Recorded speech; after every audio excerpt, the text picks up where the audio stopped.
Hey everyone, welcome back to another edition of I Hate Fantasy Football because I hate fantasy football. We'll get there in a second.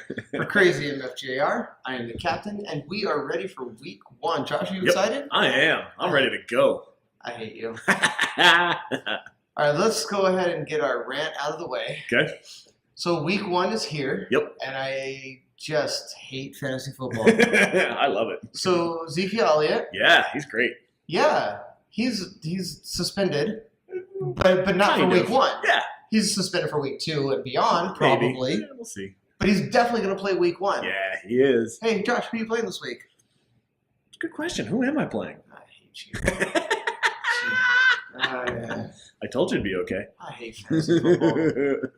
It's the best. All right, let's go ahead and recap our draft. We haven't spoken since the draft. It's No, we been, haven't. 2-3 weeks now? It's been a little while. It has been a Life while. kind of gets in the way from time to time. We've had some time to reflect. Some things have happened since the draft. Sure. Yep. So it's kind of actually changed our opinion on a couple of people's It drafts. has. Yes. But one person in particular, we'll get there. Okay. So let's go ahead and talk about it. Sure. So let's go ahead and start with who do you think had the best draft this year? The best draft, and I kind of hate to say this, but I think really you had the best draft. You have a lot of solid players. Even though you traded away half the picks you acquired, you still had a lot of early round picks, which led you to A.J. Green, Christian McCaffrey, Doug Baldwin. I like the Doug Martin, Jacquizz Rodgers team up, even though they won't be playing week one due to the hurricane and their game getting moved. Stupid Irma. It's okay. I like that combo. No, it's not okay. Irma just ruins lives. I'm telling you. Stinks. All right, I'm well, sorry. Really, I really like pretty much everybody you drafted except for maybe Danny Woodhead. I'm not a big supporter of Woodhead, but All right, so 15 out of 16, not bad. I think it's pretty solid, even though I hate to say it. All right, so as I look through them, the guy that I think, first I was looking through the teams and I saw Tom's team and I got to a couple of guys. I'm like, oh, it started off pretty well, and then I just kept looking and Tom, I wanted to like your team, I just couldn't. I really tried. I looked closely, I just couldn't. So if I'm looking closely at it, I feel like Kydal had one of the best drafts. Okay. It was nice that he was there. That That was always a good helps. thing. It helped his draft to Sure. be there. Yep. But he had a good draft. I think the key for him is going to be Eifert. He Okay. drafted him pretty high. Yep. He could be hurt at any point, but I mean, so can Happens. everybody. Yeah. But I He's think just more likely to be hurt. if Eifert stays healthy, I think Kyle's got a solid team top to bottom. Probably. Yep. Good team. All right. Worst draft. Worst draft. It's got to be Lisa. I'm sorry, Lisa, but between Spencer Ware, Willie Snead, Donta Freeman, Charles Sims is also part of that Hurricane team. Like, you already put yourself in a hole. I don't think Kyle Rudolph is any good. I think he was the benefactor of a lot of dump-off passes last year from Bradford, and I don't know that that's sustainable. I don't think that's going to do a lot of good for you. I like Alshon Jeffrey okay, but otherwise there's not a lot there for me. Sorry. Did you talk about her best draft pick? Well, it's Big Ben. No, that wasn't even the best one. Oh, yeah. Deontay Freeman. not on her team anymore. I love it. That was the pick of the draft, in my Pretty awesome. opinion. I love it. All right, so as I look through it, the worst team drafted this year. Sorry, Ryan, I hated your team. I looked at it, and I mean, Dak's fine. Lynch could be good, could be awful. Could be old. We have no idea. Who else you got? Crowell, he's on Cleveland, man. Come on. Julian Edelman's IR, but he's still on your team. Good job. Maybe want to pay attention to that. A couple of tight ends. You've got Amari Cooper, who's going to be great 1 week, and then terrible for 4 weeks, and then great another. You shouldn't. Yeah, not good. Sorry. All right, so we got the best team. We got the worst team. Yep. Now, as we were kind of looking through it, Josh, we were looking at who had the best team. We were kind of going best teams, worst teams, threw a few out there, Sure. went through them. And then we kind of saw a team that was not, they didn't have a great draft. And I Sure. wouldn't even say they had a good draft. Okay. But they definitely didn't have a bad draft. Yep. They True. mostly just had a draft. Just a draft. Jordan Yeah. Wahlberg, You had a draft. I'd say the most averagest of teams. I don't think that's a word, but I'm gonna use it. Averagest. Who stands out? Nobody. You know, there's Who? there's some nice players. Darren McFadden. Not week one. Wait a minute. You know, there's a little Allen Robinson sprinkled on a little Kelvin Benjamin, sprinkled in with a little LeGarrette Blunt. You can always count on the bench with old Adrian Peterson and John Brown and the sickle cell, and you know. Oh, but he threw out some like stats on John Brown, how good he is. Yeah. He's awesome. Yeah. Corey Coleman is another Cleveland product, so you know we'll see. All right. But, you know, Average. It's pretty mediocre. Yeah. Good job. Yep. All right. So we had the draft, and before the draft, you and I made some predictions. Yep. Wahlberger made a prediction or He did, two. sure. Tom was going to be bad, but so we made predictions. A couple of those predictions actually came true. We'll Yeah. talk about those in a Yep. second. But there were some other predictions that we didn't actually make. Yep. But they are things that happen every single year. in Without our fail. draft.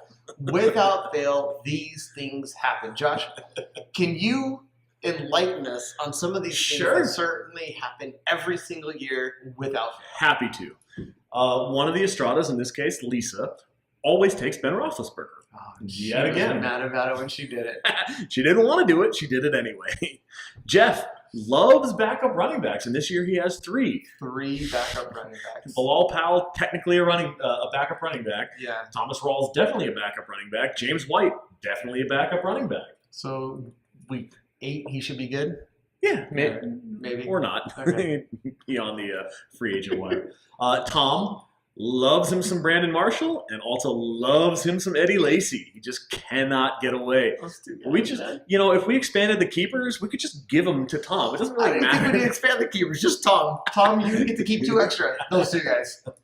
Ryan takes multiple defenses. He took the Chiefs and the Texans. I don't know when you're going to start either one, but good luck. On top of that, he took 2 quarterbacks, 2 tight ends, and has yet to drop the guy that's on IR from his bench. That's So, that's not even just a draft thing. That's just a that's just not paying Ryan attention. thing all year.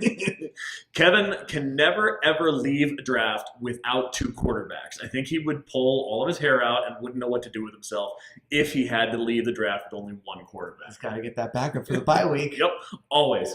And then Gus cannot have a draft without 3 Packers. Every year. Granted, 2 are keepers, but then he made sure that he texted in or phoned in or auto-drafted or whatever it was to make sure he got his 3rd, because he can't have a team unless there's 3 Packers. Absolutely. Yep, there's the always happens. Every year. I'm looking forward to it in 2018. It'll be the same thing. All right, so week 1 is upon us. It is. Week 1 is a pivotal matchup Yes. between many teams who are all at 0-0. Yes.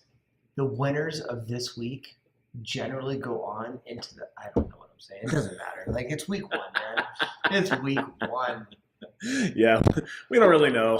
We haven't figured any of this stuff out. So we're here to preview week 1. It's just speculation at this point. It really is, but I can tell you that I'm pretty angry. Oh, why is that? Oh, well, okay, let me tell you. I'd like to hear it. I hate fantasy football. We all know this. So I get to go up against Josh in week 1. I get to go up against Le'Veon Bell. Yep. I get to go up against Ezekiel Elliott. Yep. I get to go up with whoever quarterback you have this week. Doesn't I get to matter. go- yeah, it really doesn't. So looking at the projections, I am on schedule to be outscored by about 15.5 points. Sounds about right. Yeah, sure, it does. Uh-huh. But if you look at every other projection, Yeah.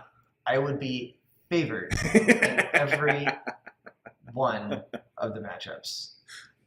It's the story of my season. It's the story of my career as a fantasy football player. It's just manager, player. What am I?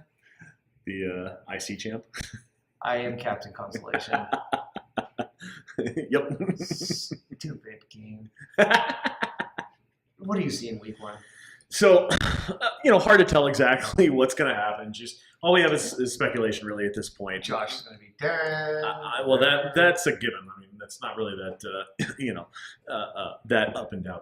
But we've got a team of Robin Sparkles playing team of Butterfly Unicorns this week. That's an interesting matchup of I don't know what the hell their team names I are. would say the worst two team names. I think that the name that you gave Ryan is better than those two team names. Come on, guys. It's quite possible. So we'll see what happens. They're pretty close. We got Down at the One Period versus the Bullet Club. Tom and Kevin are facing off to see who's not going to be the worst team maybe in the league. So Do you think Tom's period moved over into the Bullet Club? Is that how that happened? it's possible. Like a representative of the Bullet. Then we got the Chump versus Power and Glory. Now this one's kind of interesting because due to the hurricane, Jordan lost Evans and Ajayi. So two of his higher scoring players are not going to play this week. That might give Gus the chance to sneak in. We'll see. The projections still favor Jordan to win this matchup By quite a bit. by quite a bit. I but mean, not as much as it's favored for you or me, but well, whatever. It's never as much as Anyway, and then Erectile Dysfunction has to play the Dudes Abide, and that's another matchup of who's actually paying attention and what's going to happen here. So it's a lot. It's exciting. Week one is always exciting because we get the season started. We get to see what's going to happen, but we don't really know yet. So there's not a whole lot that we can say. We're just kind of looking at what we think might happen, and at this point, it's kind of up in the air. So week one's always exciting. Where are you going to be watching that? I'll probably be here, I think. Here at your house? Yeah. Where are you going to be watching? Well, San Diego, I guess. I think that's where I'm going to be. On your phone? Yeah, pretty much checking scores. It isn't the whole vacation since I won't be on a cruise. Well, it'd be kind of a rocky cruise right now anyway. Sorry. Okay. Anyway, so I guess that's our week one preview. That's pretty much it. All right. Sounds great. We will see you next time on I Hate Fantasy Football. Bye.